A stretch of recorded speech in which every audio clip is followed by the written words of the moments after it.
పల్నాడు జిల్లా నరసరావుపేటలో మత్తు పదార్థాలకు బానిసలుగా మలిచి దొంగతనాలకు పాల్పడుతున్నారు. ఈ వ్యవహారంలోని నిందితులు షేక్ షారూక్, ఫారూక్లను పోలీసులు అదుపులోకి తీసుకున్నారు.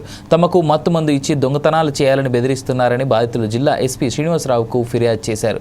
దీంతో దొంగతనాల వ్యవహారం వెలుగులోకి వచ్చింది.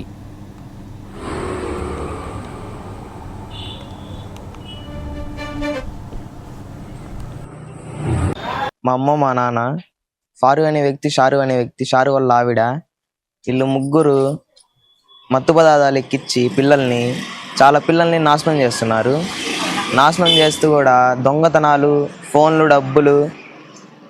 డబ్బులు అట్లాంటి సంబంధించిన మొత్తం వాళ్ళు దూరం నిలబడి మా చేత తీపిస్తున్నారు. తీపిస్తూ ఇంకా అలాంటి చాలామంది పిల్లల్ని కూడా అలవాటు చేస్తూ కూడా ఇంకా డ్రగ్స్, గంజాయి, ఈ ఇండిషన్లని అట్లాంటి మాకు మత్తులో ఏం చేపిస్తున్నారు, చేయమంటే అది చేస్తున్నాం, చేయకపోతే మీకు చంపుతాను, కొడతాను అని భయపడిస్తున్నారు.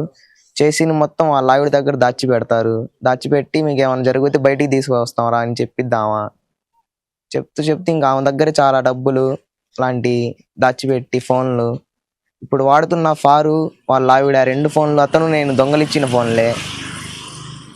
అలాగే చాలా మంది పిల్లలు కూడా జీవితాలను నాశనం చేపిస్తున్నాడు. మా అబ్బాయి చేత ఫారూక్ అనే 2 వ్యక్తులు మా అబ్బాయికి దొంగతనాలు, గంజాయి, డ్రగ్స్ మొత్తం అమ్మిస్తున్నారు సార్. మా అబ్బాయి చేత కూడా అమ్మిస్తున్నారు సార్.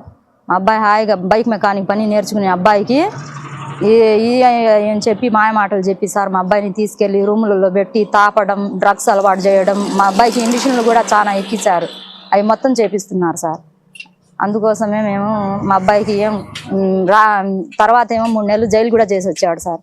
విజయవాడ జైలుకి పోయి వచ్చాడు. తర్వాత ఏమో మేము ఇంకా